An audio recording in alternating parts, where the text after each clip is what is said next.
eterno, pois não há nada que se compara a ti.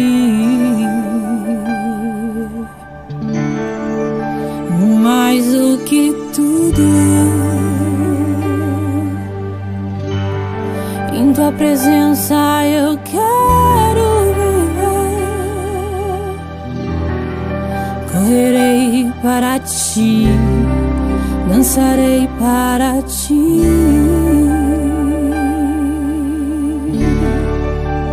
Eu quero estar perto de ti, prostrar-me aos seus pés e te adorar.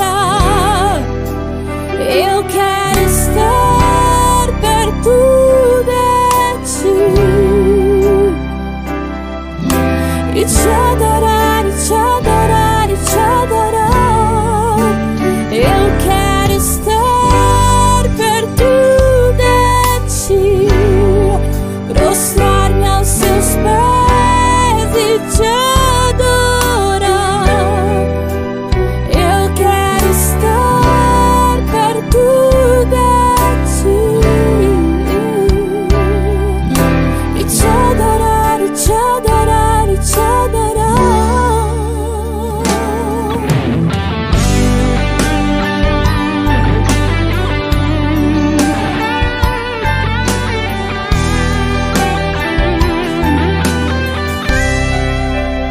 Mais do que tudo, em tua presença eu quero viver. Correrei para ti, dançarei para ti. Eu quero estar perto de ti, prostrar-me aos seus pés e te adorar. Eu quero estar perto de ti e te adorar, e te adorar, e te adorar. Eu quero estar perto de ti, prostrar-me aos seus pés e te adorar. Eu quero estar perto de ti e te adorar, e te adorar, e te adorar.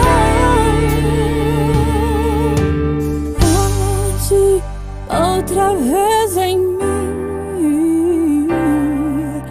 queima o meu coração. Arde outra vez em mim, queima o meu coração. Arde outra vez em mim, queima o meu coração. Arde outra vez em mim, queima o meu coração.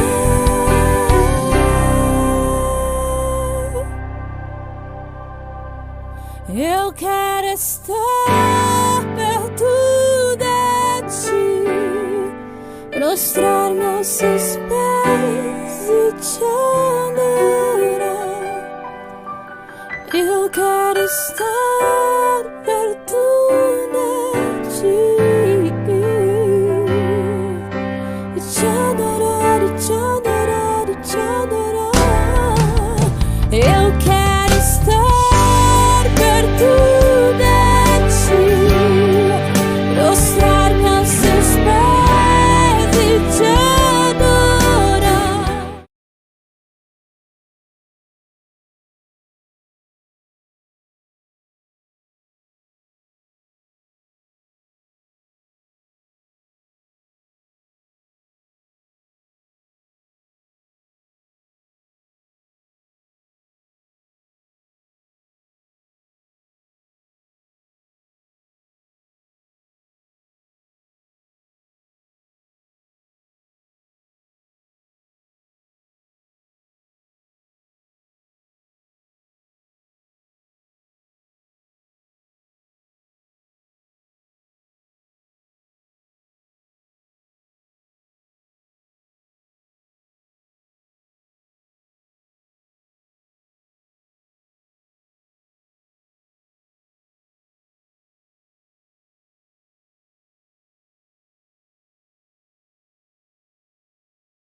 sarà. Lui quel giorno ha vinto, sì ha vinto già. Non saremo smossi, chi ci fermerà? Gesù tu sei qui, portando i nostri pesi, ci ha dato libertà. Lui quel giorno ha vinto, sì ha vinto già. Non saremo smossi, chi ci fermerà? Gesù tu sei qui. Io vivrò, non morirò. La tua potenza vive in me. Sono libero nel nome di Gesù. Io vivrò, non morirò. E dichiarerò che vive in me. Guarito sono nel nome di Gesù.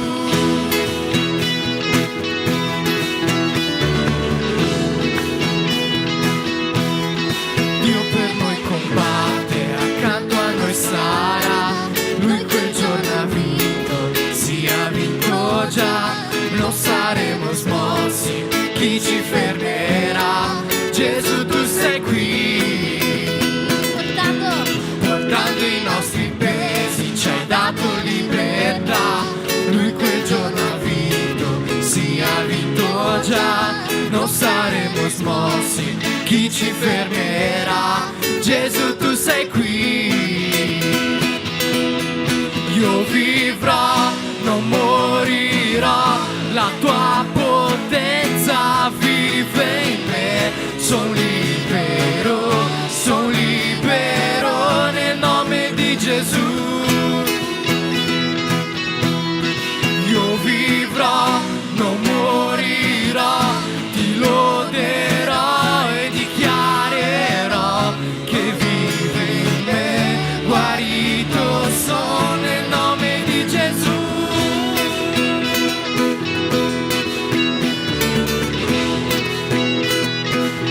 Sulle mani.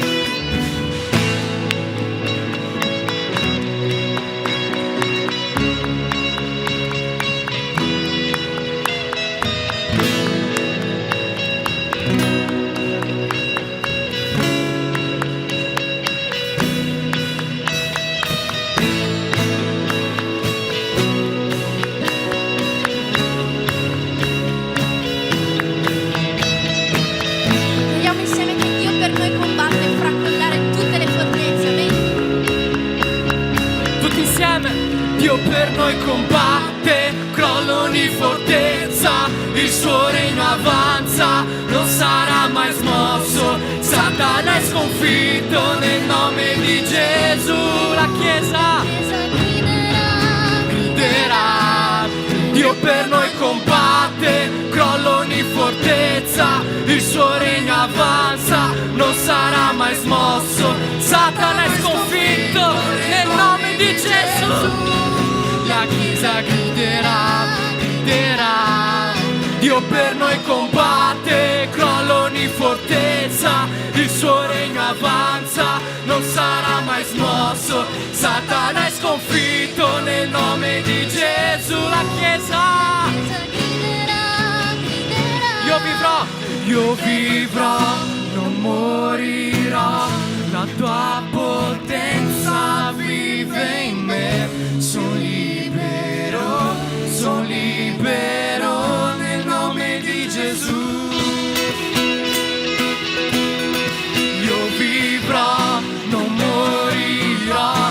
Ti loderò e dichiarerò che vive in me. Guarito sono nel nome di Gesù.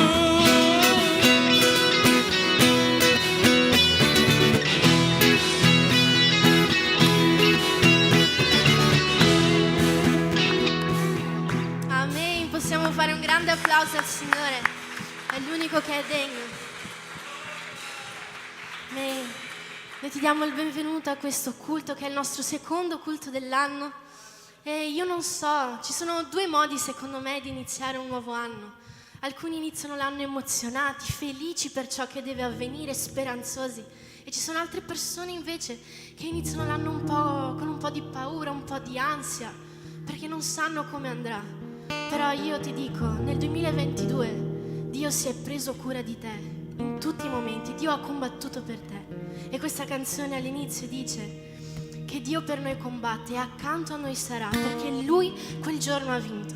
E Lui ha vinto più di 2000 anni fa, però Lui non ha vinto soltanto per un anno, per 2 o per 5, Lui ha vinto per tutti gli anni a venire. Quindi se tu non l'hai ancora fatto, questo 2023 consegna tutto ciò che hai a Dio, perché Lui combatte per te. E possiamo dichiarare ancora una volta che Dio per noi combatte, crolla ogni fortezza, il suo regno avanza e noi non saremo smossi. Amen. Dio per noi Con le mani. il suo regno avanza, non sarà mai smosso. Satana è sconfitto nel nome di Gesù. La Chiesa griderà. Dio per noi combatte, Dio per noi combatte, crolla ogni fortezza, il suo regno avanza, non sarà mai smosso. Satana è sconfitto nel nome di Gesù. La Chiesa griderà, griderà. Tutti insieme. Dio per noi combatte, crolla ogni fortezza, il suo regno avanza, non sarà mai smosso. Satana è sconfitto nel nome di Gesù. La Chiesa griderà, griderà. Vivrò, non morirò, la tua potenza. Sono libero, sono Libero nel nome di Gesù. Chiara, io vivrò e non morirò. Io vivrò, non morirò, ti loderò e dichiarerò che vivi in me, guarito sono nel nome di Gesù.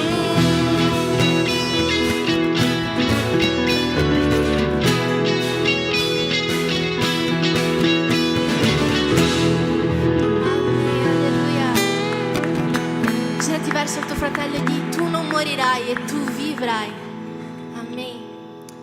Amen, alleluia. Questa prossima canzone, questo ritornello dice che le mie vesti bianche sono già pronte. Io sono qui che ti aspetto, vieni. E molte volte noi abbiamo l'abitudine di cantare tanto per cantare.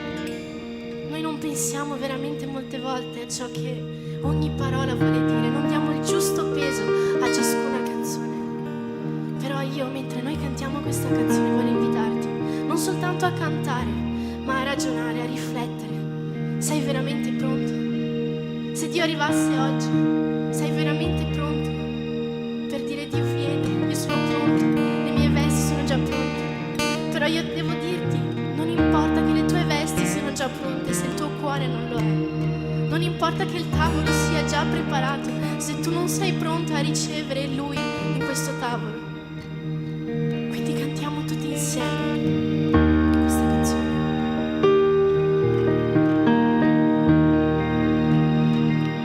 Le mie candele sono accese,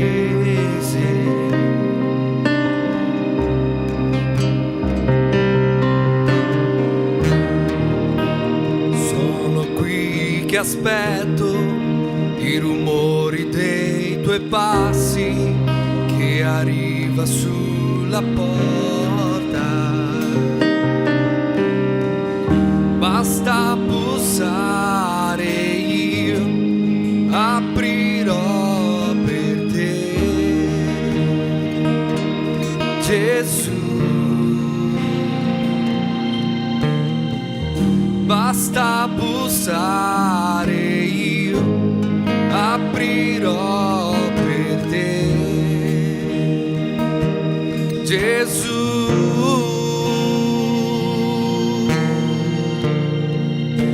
Le mie vesti bianche le ho già messe per te,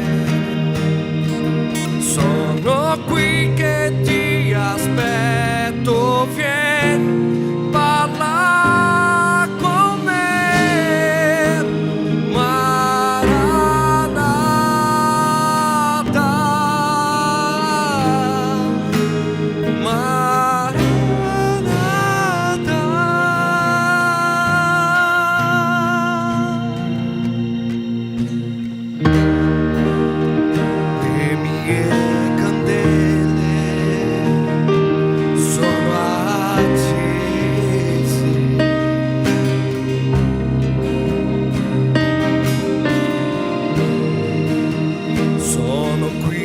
aspetto, i rumori dei tuoi passi che arriva sulla porta.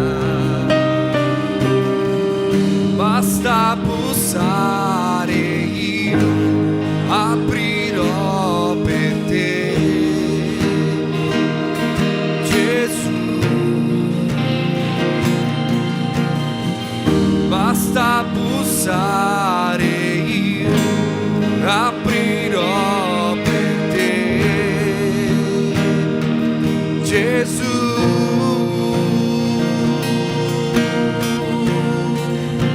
Le mie vesti bianche le ho già messe per te, sono qui che ti aspetto, vieni, balla con me, Maranatha,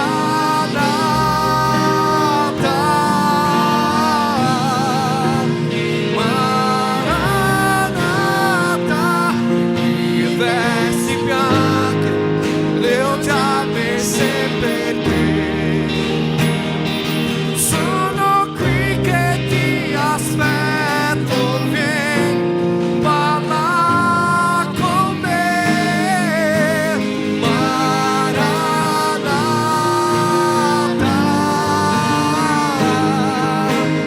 Maranatha.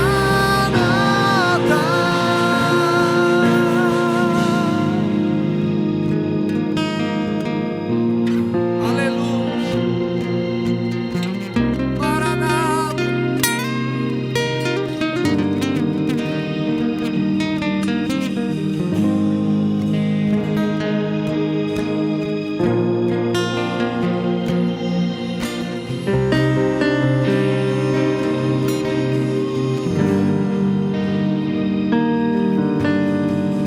Hai fuoco negli occhi, io non immaginavo. Tu sei bellissimo, tu sei bellissimo. Io apro la porta al mio sposo amato, puoi abitare qui, puoi abitare qui. Hai fuoco negli occhi, io non immaginavo. Tu sei bellissimo, tu sei bellissimo. Io apro la porta al mio sposo amato, puoi abitare qui, puoi abitare qui. Hai fuoco negli occhi, io non immaginavo. Tu sei bellissimo, tu sei bellissimo. Io apro la porta al mio sposo amato, puoi abitare qui, puoi abitare qui.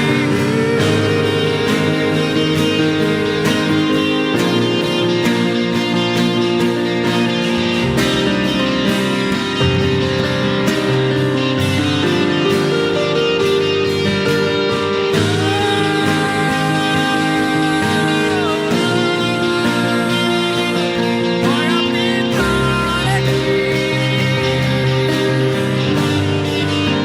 Le mie vesti bianche le ho già messe per te, sono qui che ti aspetto, vieni, balla con me, Maranatha,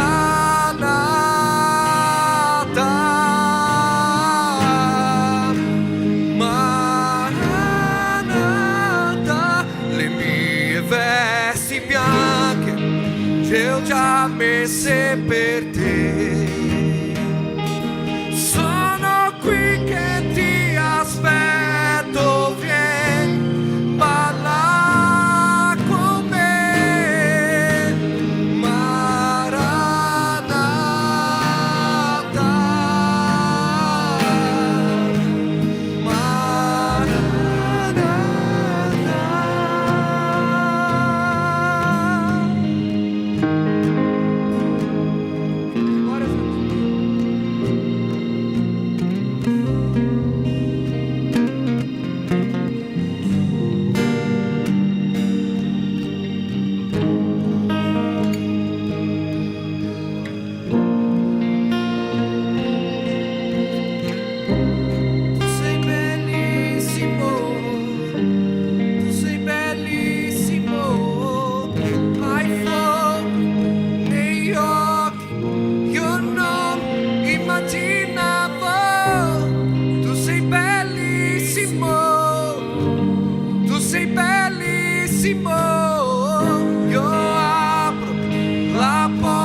abitare qui, vuoi abitare qui, hai fuoco negli occhi, io non immaginavo, tu sei bellissimo, tu sei bellissimo, io apro la porta al mio sposo amato, vuoi abitare qui, vuoi abitare qui, hai fuoco negli occhi, io non immaginavo, tu sei bellissimo, tu sei bellissimo, io apro la porta al mio sposo amato, vuoi abitare qui,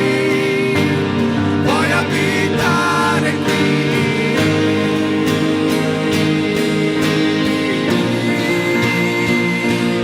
vuoi abitare qui.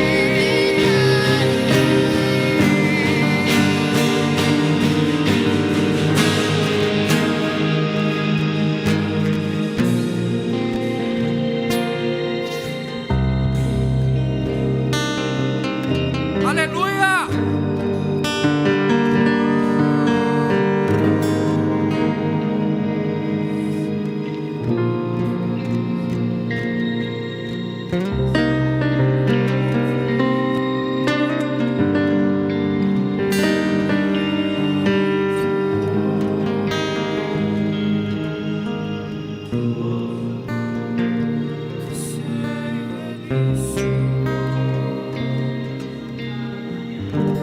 Alleluia. Prendi un minuto per adorare il Signore in questo momento. Dì a Lui parola di ringraziamento, di cosa è che Lui è nella tua vita questa sera. Tu sei santo, Signore, tu sei buono, tu sei buono, tu sei grande, Signore.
Di una parola di benedizione al fratello che è vicino a te.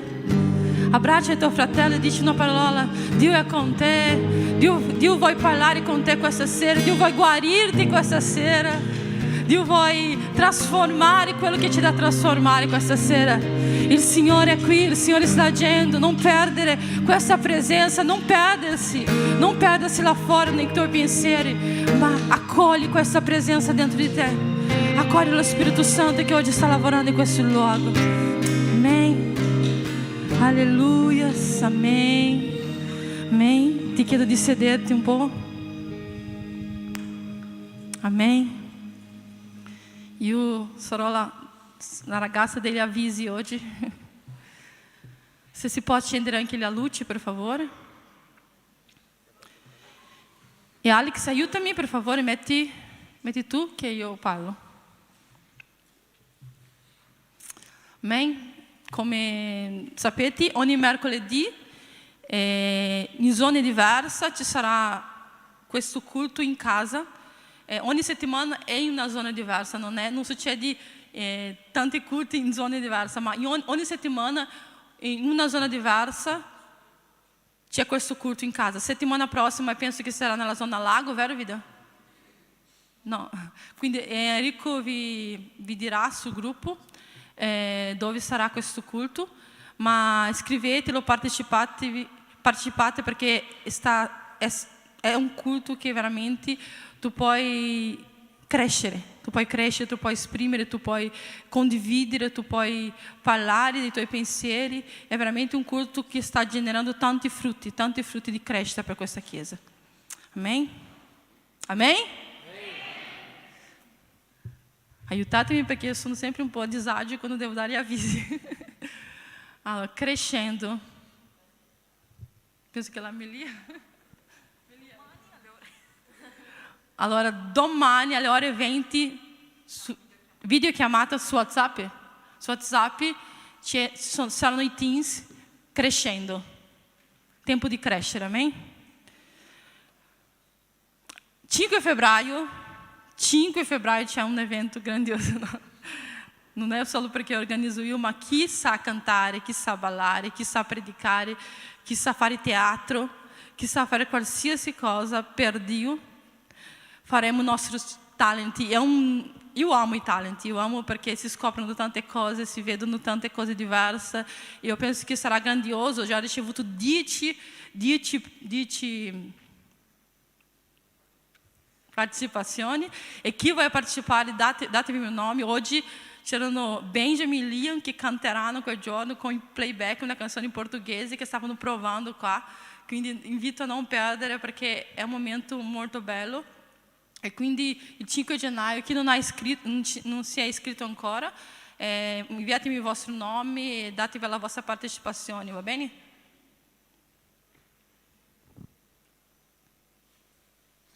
Finito? No, ci sono ancora. Allora, conferenza della famiglia il 3 e 4 marzo. Questa conferenza si chiamerà Forte. È una conferenza che noi facciamo per la famiglia, perché noi vogliamo sempre una chiesa forte, noi vogliamo una chiesa che gera frutti, noi vogliamo una chiesa che cresce e una chiesa che cresce, una chiesa che è forte dalle basi. E sono sicuro che sacerdozio, maternità, alleanza sono cose che fortificheranno la nostra casa, la nostra famiglia. E se c'è una famiglia forte, una chiesa forte è basata su una famiglia forte. E quindi noi abbiamo bisogno che le famiglie siano forti e siano ben posizionate perché la chiesa possa diventare forte. Quindi non esiste una chiesa forte con famiglie distrutte e deboli. Non sto dicendo che le vostre famiglie sono distrutte e deboli, ma sto dicendo che noi abbiamo bisogno di prendere cura della nostra famiglia. Noi abbiamo bisogno di prendere cura e fortificarci ancora di più e ricordare in questo mondo chi siamo noi. E noi siamo la resistenza. E ho sentito una frase che diceva così, che tutti immaginavano che la resistenza sarebbe fatta con le armi, con la guerra, ma la resistenza sono le famiglie che continuano ancora unite, la famiglia che non si lasciano trascinare dalle cose che il mondo dice che è sbagliato, ma la famiglia che compiono ancora quello che c'è scritto nella Bibbia. E quindi noi abbiamo bisogno di imparare ad essere più forti come famiglia. E questa conferenza è molto importante per questa chiesa. Sarà venerdì sera, ci sarà una cena qua per le coppie. Quindi un'altra cosa che voglio dirvi è che ci sarà un costo da pagare per questa conferenza, perché ci sarà una cena, ci saranno questi 2 pastori che verranno a ministrare. Loro sono veramente, diciamo, professionisti, hanno studiato tanto per fare questo lavoro, hanno fatto vanno in Brasile 5-6, loro sono di Milano, ma vanno in Brasile 5-6 volte all'anno a ministrare questo corso, e quindi è qualcosa di molto speciale per questa chiesa. E spero che ognuno di voi metta nel cuore, portate una famiglia, portate una coppia che ha veramente bisogno di crescere come famiglia. E quindi più avanti vi darò ancora in più informazioni, ma tenetevi liberi 3 e 4. Venerdì sarà per le coppie la cena, per le coppie, dove sarà ministrato sull'alleanza, e poi sabato pomeriggio sarà ministrato sul sacerdozio e sulla maternità. E quindi saranno 2 giorni benedetti, e noi organizzeremo il meglio possibile. E quindi tenetevi liberi, perché veramente, se volete una chiesa forte, dovete fare parte di questa chiesa. E una famiglia forte è una famiglia che distrugge le artimanhie del maligno. Il maligno dice tante cose sulle nostre famiglie, sulle nostre case, ma noi ci posizioneremo e noi impareremo a posizionarci in questo. Amen? Amen? Amen? Vida? Domenica 22 dell'1 alle ore 10 ci sarà qua operai all'opera, un incontro per gli operai. Enrico ha detto che voleva fare un caffè e stare un po' insieme con gli operai, parlare un po', gestire un po' come sarà quest'anno, cosa si farà quest'anno. E quindi è molto importante la presenza di tutti, perché siamo tutti uno, dobbiamo sapere cosa succederà nella chiesa. Quindi se volete sapere cosa succederà nella chiesa, gli operai di questa chiesa, venite domenica 22 alle ore 10 qua. Amen? E domani sera alle ore 22:30, ogni mese noi abbiamo fatto una preghiera su Zoom. Se tu non hai partecipato, hai perso dei momenti bellissimi nella presenza di Dio. Domani sera alle ore 22:30 su Zoom noi faremo 12 giorni di preghiera e digiuno. Quindi non devi fare digiuno tutta la giornata se tu non riesci, ma puoi cominciare, puoi fare fino a mezzogiorno, fin quando tu riesci. Ma è importantissimo che la Chiesa sia insieme in questi 12 giorni. Perché noi faremo 12 giorni? Perché 12 giorni per i 12 mesi dell'anno, noi ogni giorno dichiareremo quello che Dio sarà per questo anno nella nostra vita. 12 giorni di preghiera e digiuno per questi 12 mesi. E quindi se tu hai qualcosa da mettere davanti a Dio per questo anno, che vuoi dichiarare sulla tua casa, nel nome del Signore, perché se è per il nostro nome noi non facciamo niente, ma nel nome di Dio noi possiamo fare grandi cose. Quindi saranno 12 giorni di preghiera, non sarà la mattina, quindi non avete scuse che non potete svegliarvi, qualsiasi cosa, ma sarà la sera alle ore 22:30 su Zoom. Amen? Siamo insieme in questo periodo di preghiera? Amen? Penso che sia finito. In questo momento vi invito ad alzare in piedi e faremo una preghiera per le decime e per l'offerta.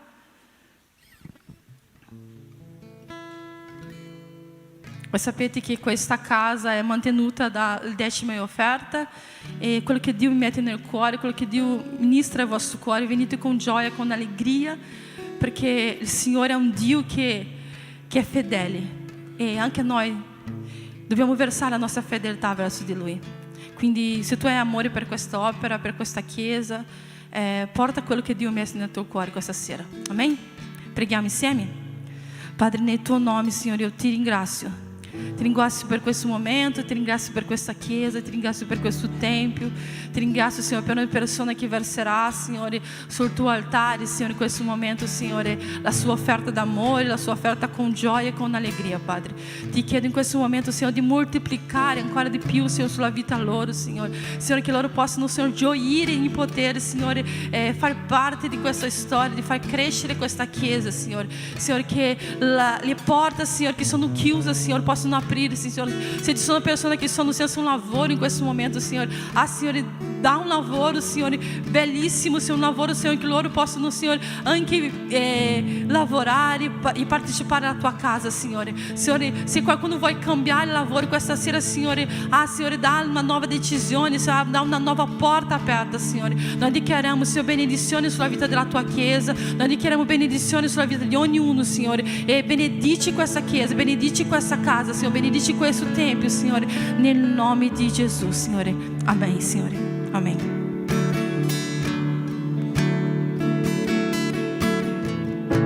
Sono a tua idea, perdonati tutto ciò che sono, tutto ciò che ho. Ricevo qui Gesù, il mio profumo, le mie lacrime.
perfume che ho versato, la tua presenza vale di più, la tua presenza vale di più. Non importa il prezzo, che perfumi che ho versato, la tua presenza vale di più, la tua presenza vale di più. Non importa il prezzo, nei perfumi che ho versato, la tua presenza vale di più, vale di più, la tua presenza vale di più. Non voglio mai, io non voglio mai,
Amen. Prima di cominciare la parola ho chiesto al nostro musicista John, si può cantare per noi una canzone per introdurre questo momento.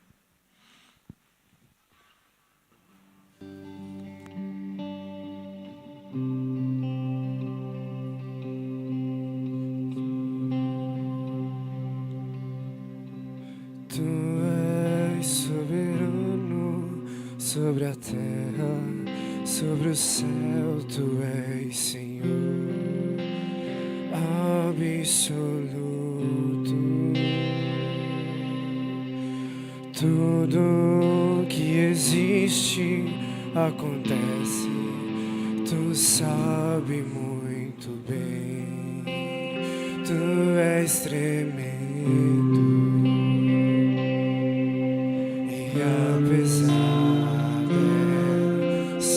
glória que tens, tu te portas comigo também. E esse amor tão grande eleva-me, ama-me a ti. Tu és tremendo. Tu és soberano sobre a terra, sobre os céus, tu és Senhor absoluto. Tudo que existe acontece, tu sabe muito bem, tu és tremendo. Apesar dessa glória que tem, tu te importas comigo também. E esse amor tão grande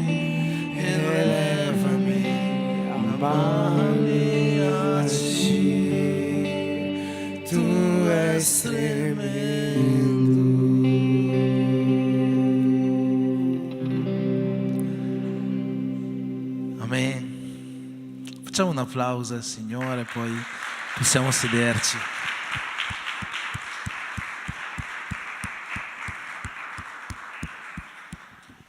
Questa canzone, se non avete capito, parla della sovranità di Dio. E la sovranità di Dio è ciò di cui andremo a trattare tra poco. Se avete la Bibbia, non l'ho chiesto ai ragazzi da dietro, potete aprirla nel libro dei Proverbi al capitolo 9.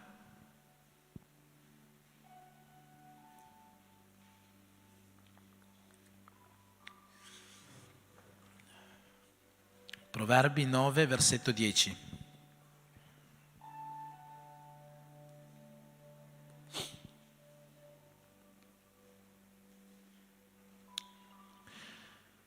Dice così: il principio della saggezza è il timore del Signore e conoscere il Santo è l'intelligenza. Amen. Possiamo sederci e voglio pregare prima di cominciare.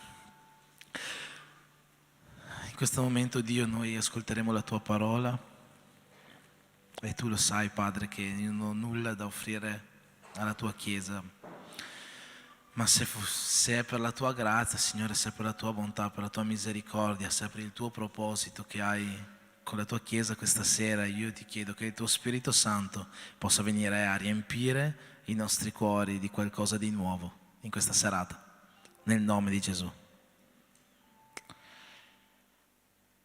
Amen. Proverbi 9, 10, il principio della saggezza è il timore del Signore. È un versetto che è molto citato. Il problema di questo versetto è che spesso non viene citata la seconda parte del versetto, che non è da meno, e dice: e l'intelligenza è conoscere il Santo.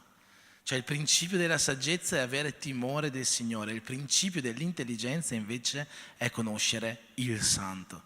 Chi è il Santo? È Dio.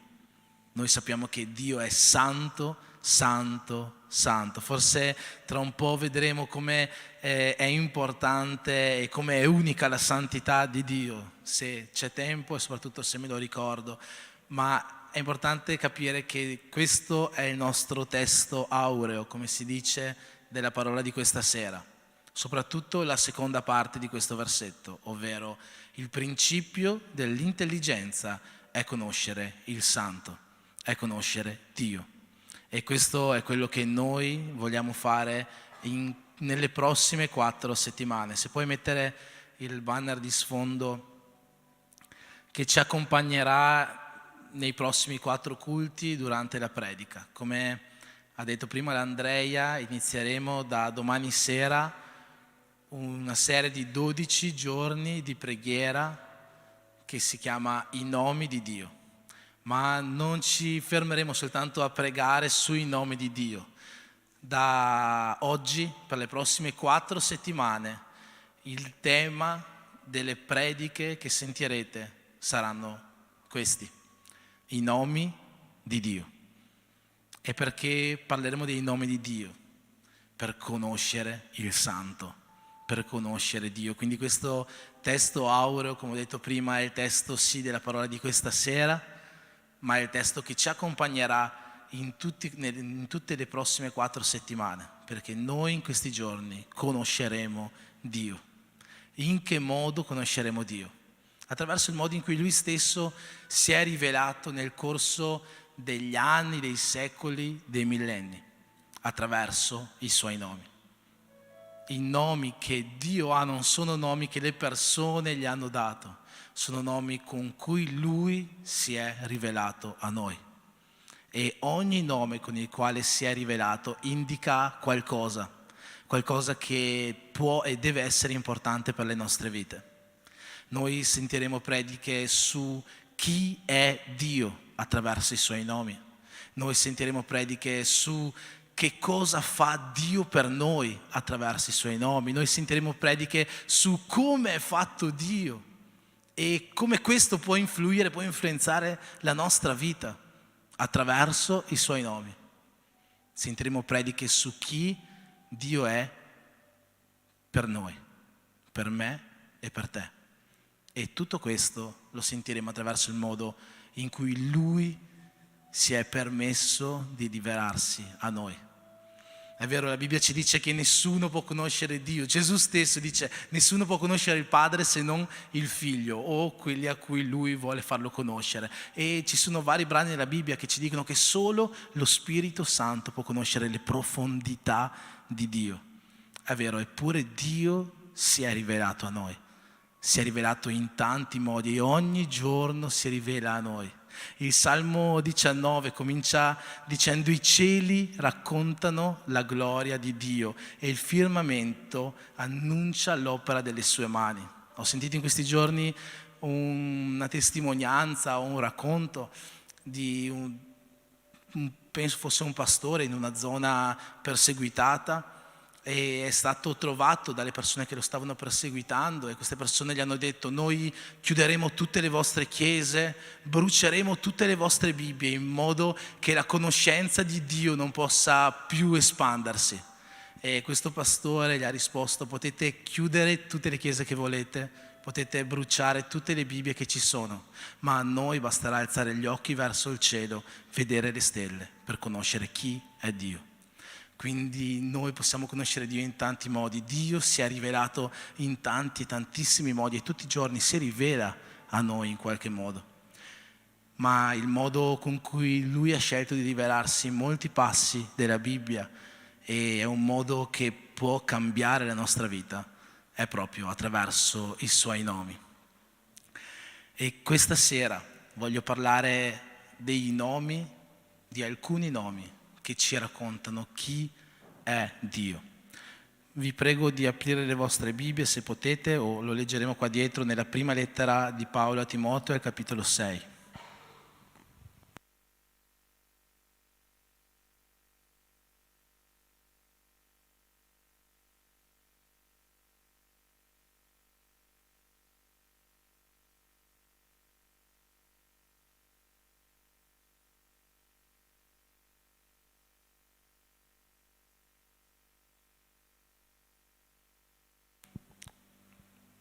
Amen. Leggerò i versetti 15 e 16.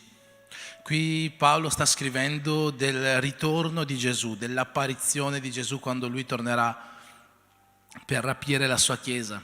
E dice così: ho fatto questa introduzione solo per capire perché non parte dall'inizio della frase, ma non ce n'era bisogno. Parla dell'apparizione di Gesù, la quale sarà a suo tempo manifestata dal beato e unico sovrano, il Re dei Re e Signore dei Signori, il solo che possiede l'immortalità e che abita a una luce inaccessibile, che nessun uomo ha visto né può vedere. A Lui siano l'onore e la potenza eterna. Amen. Questo brano della Bibbia, questi versetti della lettera di Paolo a Timoteo ci indicano chi Dio è. Come abbiamo cantato prima, come John ha cantato, ha guidato la lode della Chiesa, Dio è sovrano. Dio è sovrano. Ci sono tantissimi nomi di Dio che ci indicano questo, che Dio è sovrano. Il primo di questi nomi di cui voglio parlarvi brevemente questa sera è forse il nome più conosciuto con il quale Dio è chiamato. Troviamo per la prima volta questo nome in Esodo al capitolo 3. È la storia di Mosè. Mosè sta portando il suo bestiame al pascolo oltre il deserto, quando a un certo punto sul monte chiamato di Dio vede un fuoco che non si consuma. Mosè si avvicina a quel fuoco per capire che cos'è, perché è incuriosito, e quando si avvicina a quel fuoco Dio lo ferma e dice: Mosè, fermati, perché il luogo sul quale stai camminando è un luogo santo. Qua vediamo come la santità di Dio è unica, come Dio è l'unico che è santo, santo, santo. E non sto dicendo che nessuno di noi può arrivare alla santità che Dio ha, anzi, Dio stesso ci invita ad essere santi, santi, santi. Lui ci dice: siate santi come io sono santo. E se Dio ci fa questo invito non è per prenderci in giro, vuol dire che veramente noi potremmo arrivare al suo livello di santità. Ma fino ad oggi l'unico che è stato santo quanto Dio è solo il Figlio, Gesù Cristo. E noi vediamo che Mosè non può neanche avvicinarsi a quel fuoco perché quel luogo era un luogo santo, e per avvicinarsi lui avrebbe dovuto togliersi i suoi calzari, le sue scarpe, ciò che di più sporco aveva addosso, altrimenti non sarebbe mai stato in grado, non sarebbe mai stato adatto per avvicinarsi a Dio. Qui vediamo la santità di Dio quanto è unica, ma ciò che mi preme di più questa sera parlarvi è ciò che dopo Dio dice a Mosè. Ovvero Dio manda Mosè a fare quella missione, quell'opera di liberare il suo popolo dalla schiavitù d'Egitto, come già sappiamo questa storia. E quando Mosè dice: ma Signore, chi dirò che mi ha mandato? Quando io andrò a parlare con i capi degli ebrei per presentare tutta la missione che tu mi stai dando, chi dirò che mi ha inviato a compiere questo? E Dio gli risponde dicendogli: io sono colui che sono, io sono colui che è. Il nome che quel giorno Dio diede a Mosè è il famoso tetragramma, Yahweh, con il quale si presenta. Oggi noi lo chiamiamo Yahweh, in realtà nessuno di noi può sapere veramente qual è questo nome, perché nella lingua in cui scriveva Mosè non c'erano le vocali, c'erano solo consonanti.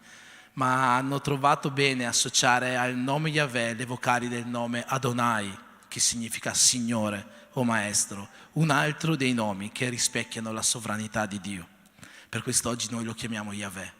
E questo nome, Yahweh, è un nome così sovrano, è un nome così santo, è un nome così consacrato, che pensate, gli ebrei non possono neanche pronunciarlo. Hanno così tanto rispetto di questo nome, perché è un nome così santo, santo, santo, che loro non pronunciano questo nome, piuttosto pronunciano Adonai. Pensate addirittura che in tutte le trascrizioni dell'Antico Testamento, della Torah, gli scribi non scrivevano mai questo nome per intero, perché avevano paura che qualcuno potesse prendere quelle pagine e stracciarle, romperle o bruciarle nel corso degli anni. E per non fare in modo che il nome di Dio venisse bruciato o stracciato o strappato, non hanno mai scritto il nome di Dio intero, perché per loro è qualcosa di troppo sacro, di troppo santo, di troppo sovrano. Ma il nome di Dio, Yahweh, è un nome che rispecchia una particolare sovranità di Dio.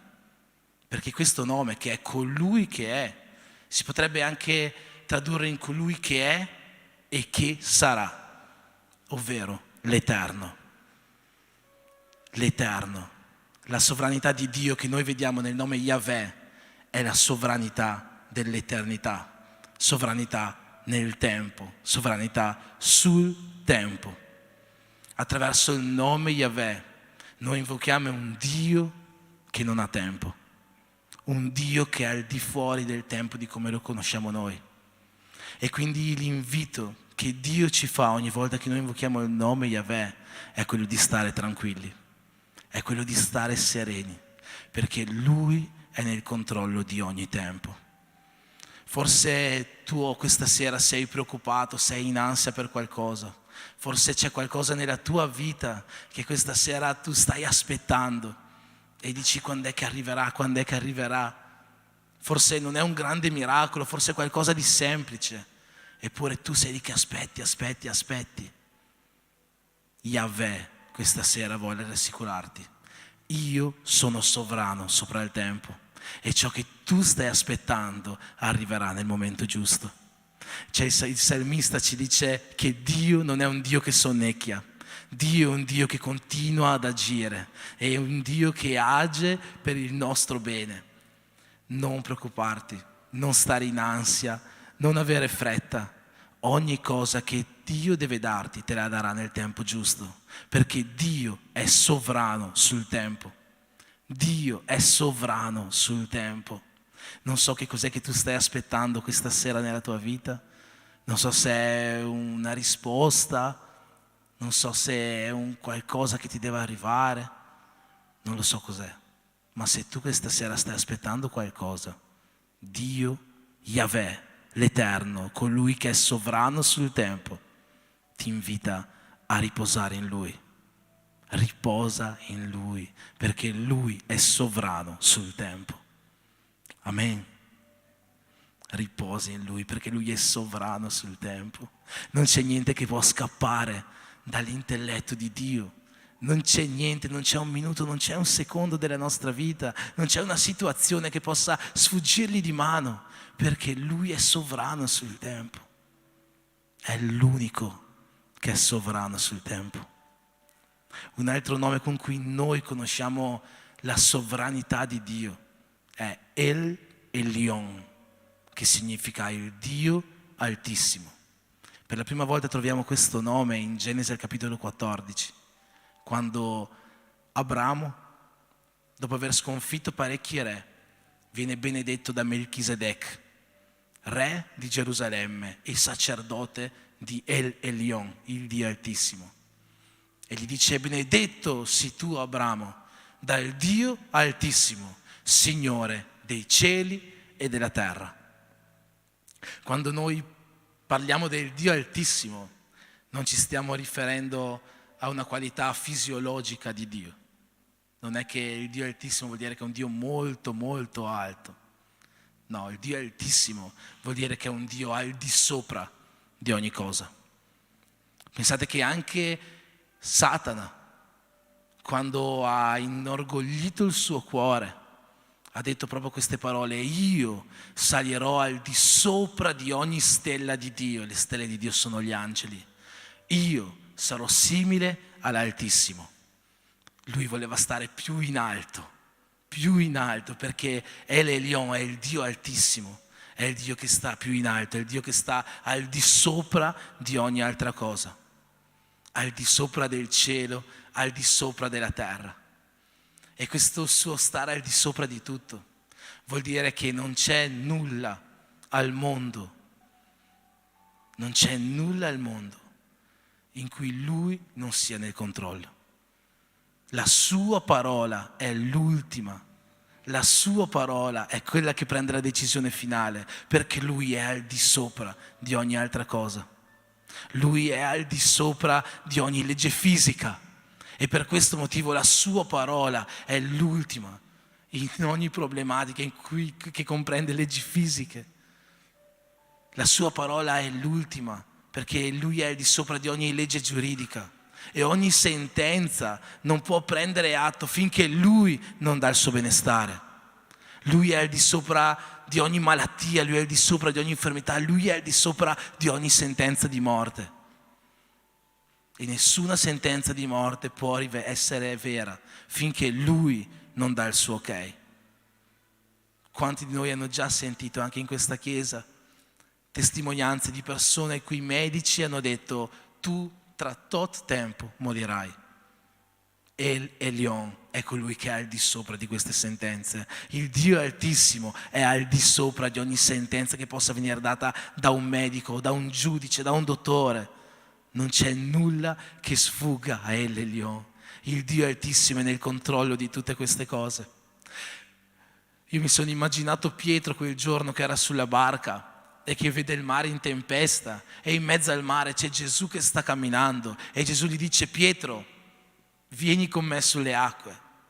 E credo che quando Pietro ha sentito quelle parole, la prima cosa che ha pensato è: caspita, se è il Dio Altissimo che ha potere su qualsiasi cosa, la cui sua parola è l'ultima anche su ogni legge fisica, perché se io cammino sulle acque io dovrò affondare, ma se il Dio Altissimo, colui che ha l'ultima parola anche su questo, mi dice di andare da Lui, io credo che io camminerò sulle acque.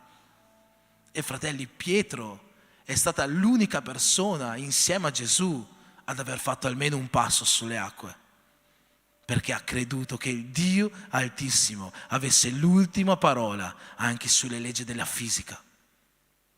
ogni miracolo che succede, ogni catastrofe naturale di cui la Bibbia ci parla, ogni mare che si apre in due, tutto questo può avvenire perché il Dio Altissimo è al di sopra. Il Dio Altissimo è al di sopra.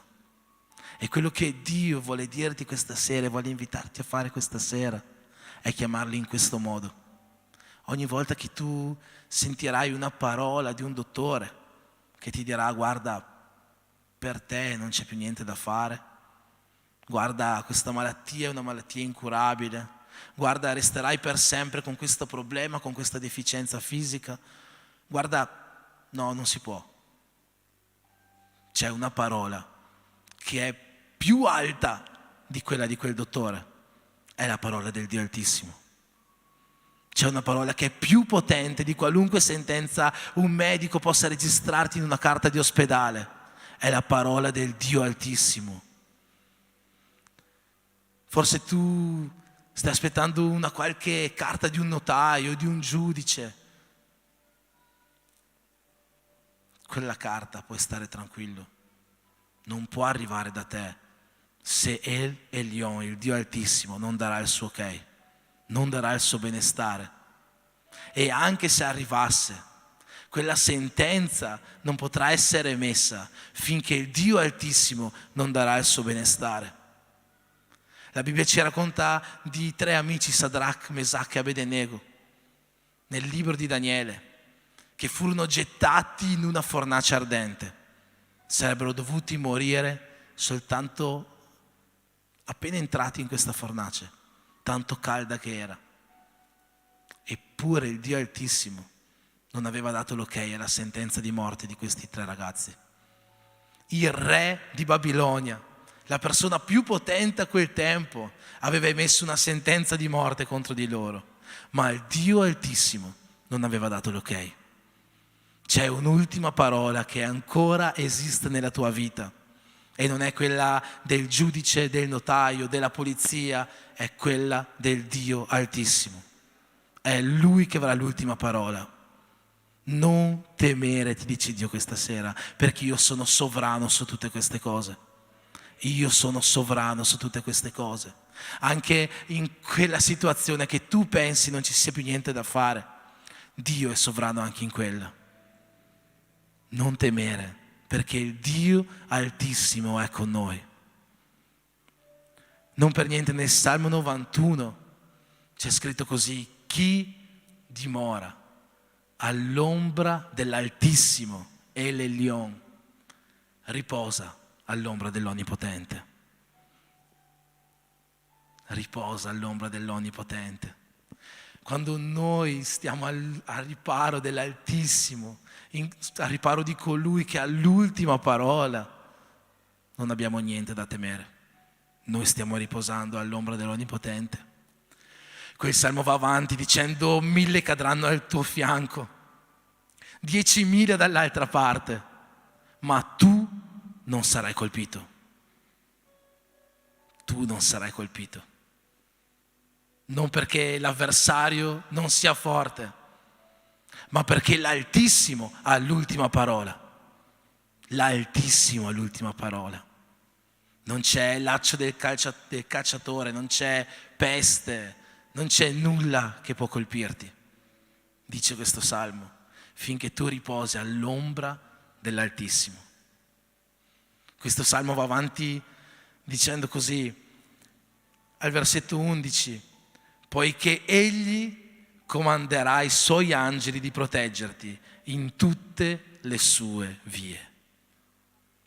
Dio ha già preparato una schiera di angeli che sono pronti a venirti incontro ogni volta che tu invochi il suo nome, ogni volta che tu invochi Elion, il Dio Altissimo, colui che ha l'ultima parola su ogni cosa. Mi ricordo un episodio in cui il profeta Eliseo stava venendo attaccato da un esercito di Siri. Mi immagino c'era questa pianura e c'era il profeta Eliseo insieme al suo servitore Gehazi. E Gehazi è tutto impaurito perché vede davanti a lui questa immensità, innumerevole esercito nemico. E finché lui è tutto impaurito non sa cosa fare, Eliseo prega Dio e dice: Dio, apri gli occhi a questo mio servitore, a questo mio amico, e fagli vedere chi c'è dietro di noi. E in quel momento Dio toglie le squame dagli occhi di Gehazi, gli apre i suoi occhi spirituali, lui si gira e vede che c'è un esercito di angeli pronti a combattere al loro lato. Secondo voi chi ha vinto? L'esercito di angeli.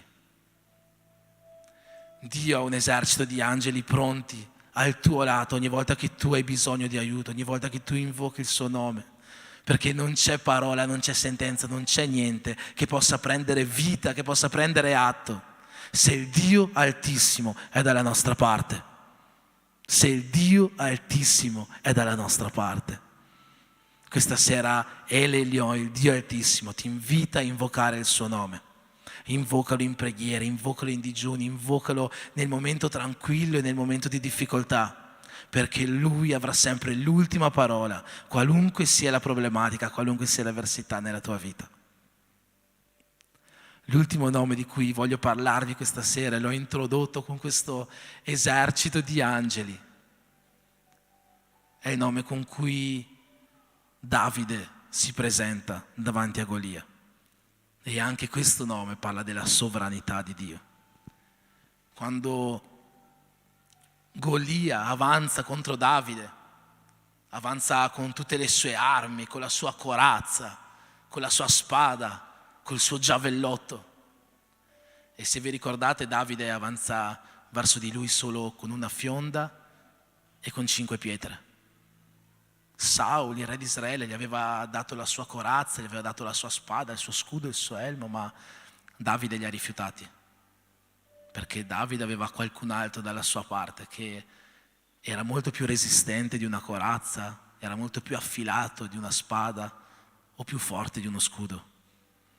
E finché il filisteo Golia, un gigante di 3 metri, avanzava verso Davide, Davide andò da lui con la sua fionda e gli disse: tu vieni verso di me con la tua spada, con la tua lancia, col tuo giavellotto, ma io vengo verso di te in nome di Yahweh Sabaoth, il Signore degli eserciti.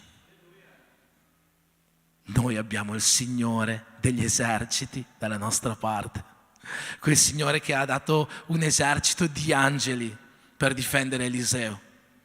E quell'esercito di angeli è un esercito che è pronto a difendere ognuno di noi. Ma non serve che venga un esercito di angeli per difenderci. Dio è sempre pronto a difenderci in ogni modo. Dio è sempre al tuo lato per difenderti in ogni situazione. Il Signore degli eserciti combatte per te. Il Signore degli eserciti combatte per noi. Io non lo so quale sia la tua preoccupazione, non so quale sia la lotta che devi affrontare o il Golia che c'è nella tua vita. Ma se tu la affronti nel nome del Signore degli eserciti, non ti serviranno spade, né scudi, né corazze. La vittoria è già tua. La vittoria è già tua. Abbiamo cantato prima, la vittoria è nostra nel nome di Gesù. La vittoria è già tua perché il Signore degli eserciti è con te. Il Signore degli eserciti non è solamente quello che ti fa vincere le battaglie. Pensate, è una cosa interessante questa che ho scoperto.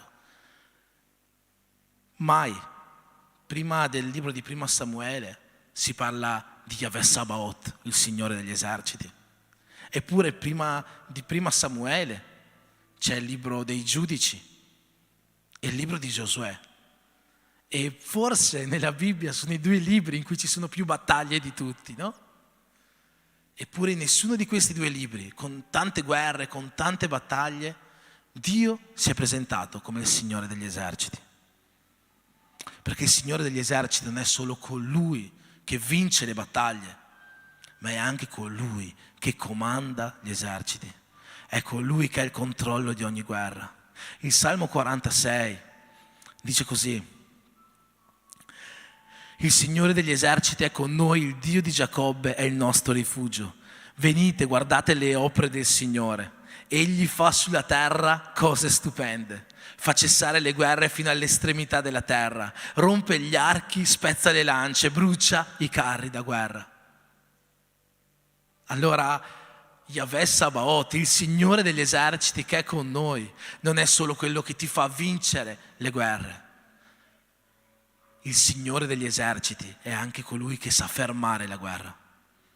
È colui che spezza le lance, è colui che spezza gli archi, è colui che ferma i carri da guerra. Il Signore degli eserciti è colui che porta la pace.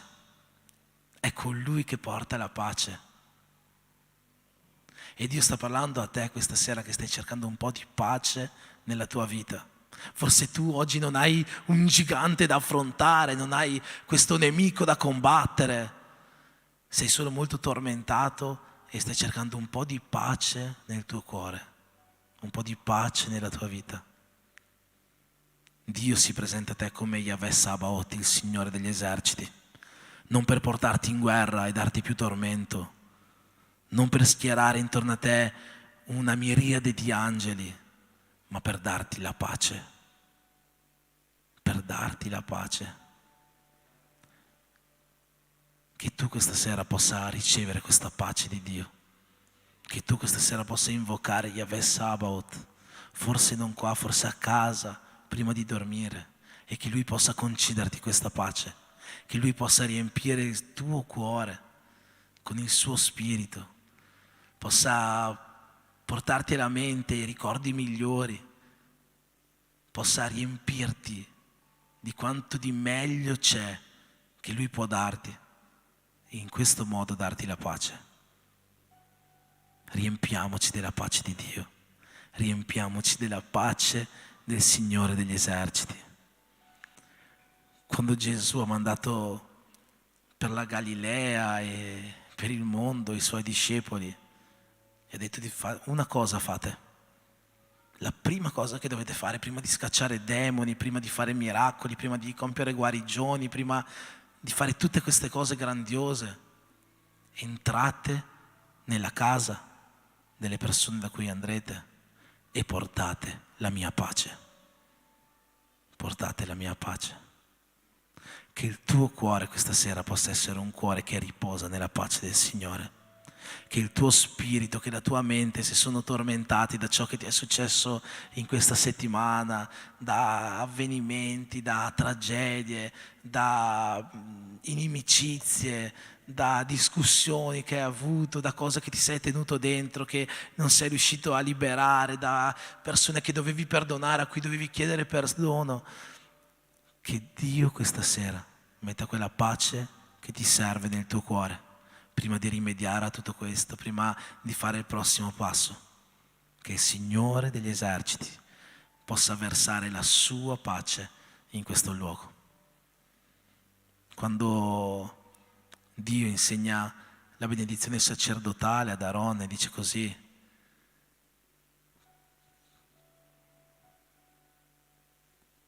che il Signore possa rivolgere il suo volto su di te e ti dia la pace.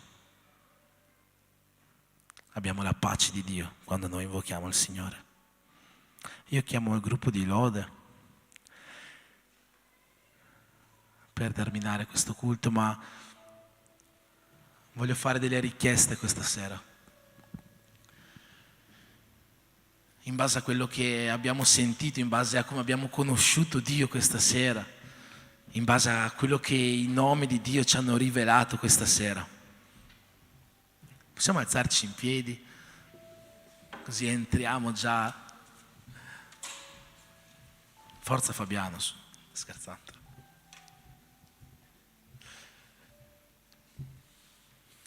Ma se c'è qualcuno qua che sta aspettando qualcosa e sente che non riesce a aspettare, non riesce a riposare, non riesce a aspettare il tempo di Dio, come ho detto prima, Yahweh, colui che è, oggi ci invita a riposare in Lui.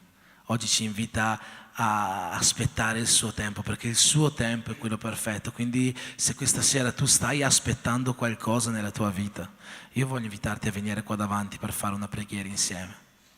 Tu che stai aspettando qualcosa, qualsiasi cosa sia, che può essere un documento, che può essere una visita di una persona, che può essere una richiesta di scuse, che può essere qualsiasi cosa. Tu che stai aspettando qualcosa, io voglio invitarti a venire qua davanti in modo da poter lasciare a colui che è al di sopra di ogni tempo, colui che è sovrano sul tempo, l'Eterno, Yahweh, che Lui possa prendere cura di questa cosa, che tu possa affidarti, che Lui è nel controllo di tutto e che ciò che aspetti arriverà nel suo tempo. Se tu invece hai un gigante nella tua vita, un gigante che tu non riesci ad affrontare, o hai un ostacolo nella tua vita, un ostacolo che tu non riesci ad affrontare, io voglio invitarti a venire qua davanti, perché c'è un Yahweh Sabaoth, il Signore degli eserciti, che vuole lottare al tuo fianco, che ha già preparato una schiera di angeli per lottare al tuo fianco. Non so cos'è che tu stai passando, non so se hai problemi, non so se ci sono avversità, situazioni che per te possono sembrare un gigante di 3 metri, armato di corazze e di spada, ma il Signore degli eserciti è pronto a lottare con te, è pronto a guidare le tue pietre in direzione di quel gigante, è pronto a mettere una schiera di angeli a proteggerti. Se, come ho detto prima, invece tu hai bisogno solo di un po' di pace nel tuo cuore, se la tua ansietà non ti permette di vivere al 100% al meglio la tua vita, se i pensieri, se le situazioni ti tormentano, il Signore degli eserciti vuole portare la pace, vuole far finire questa guerra, vuole far finire questa tormenta, e io voglio invitarti a venire qua davanti.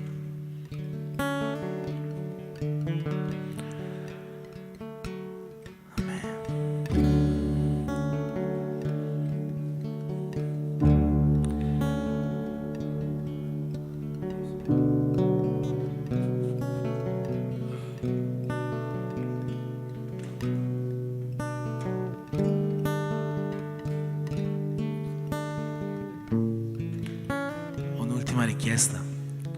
Abbiamo parlato del Dio Altissimo, colui che ha l'ultima parola su ogni cosa.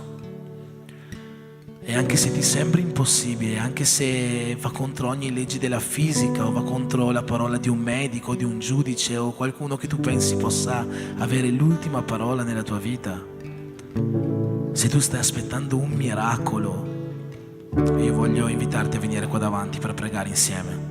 Perché il Dio Altissimo è un Dio che può compiere un miracolo, è il Dio che ha l'ultima parola su tutto e può compiere quel miracolo nella tua vita.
Ti dono tutto ciò che ho.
grazia già mi basta. Io voglio La tua presenza è il desiderio del mio cuore. Voglio alzare a te la mia voce per dirti che la tua grazia già mi basta.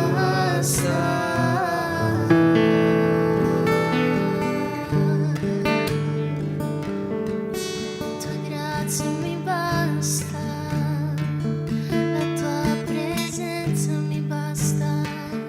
Tu sei qui con me, sei qui con me,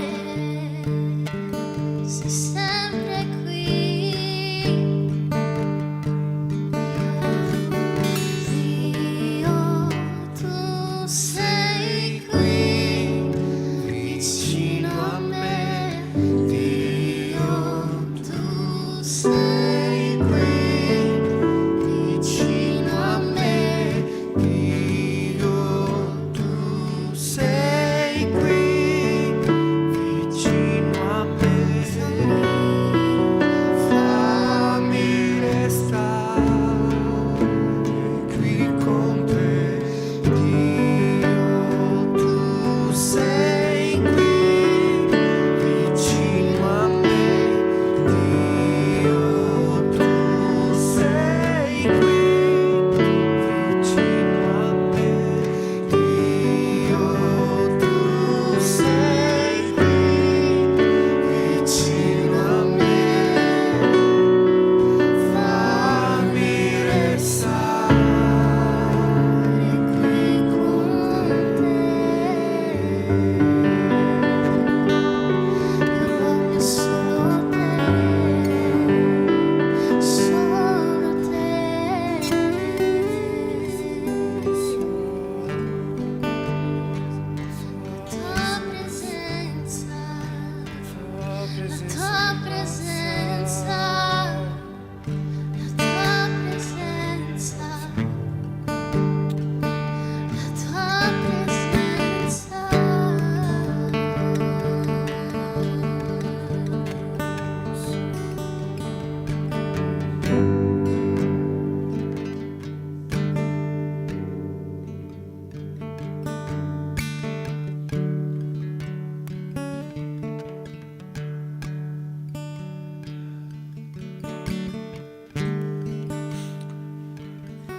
Amen.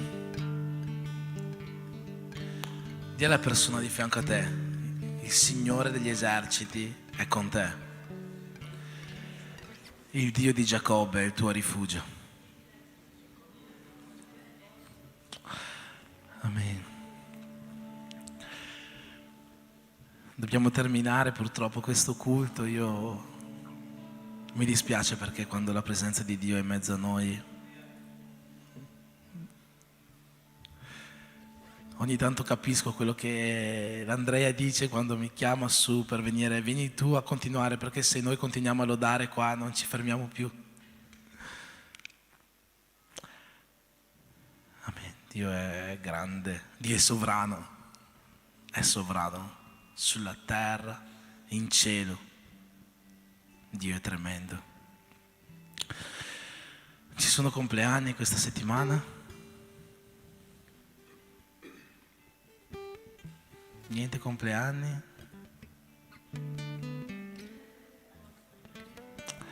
Amen. Dopo non andate via, c'è la cucina, c'è da mangiare, zuppa, qualcosa di caldino. Ha un costo molto basso, ma se tu non hai possibilità questa sera non ti preoccupare, prendi lo stesso, stai qua, stiamo un po' insieme. Quando avrai la possibilità di dare i soldi li darai, non preoccuparti. È per prendere un po' di caldo e vivere un po' l'uno in Cristo. Amen. Che Dio possa benedire la tua casa, allora, che Dio possa benedire la tua famiglia, che questa possa essere una settimana in cui il Dio eterno, Yahweh, possa prendersi cura di ogni tempo, di ogni particolare della tua famiglia. Che il Dio Elion, il Dio Altissimo, possa avere l'ultima parola in ogni sentenza sulla tua casa e che il Signore degli eserciti possa portare la pace nella tua famiglia. E che l'amore di Dio Padre, che la grazia di Gesù Cristo e che lo Spirito Santo di Dio siano con tutti quanti noi, e insieme possiamo dire Amen.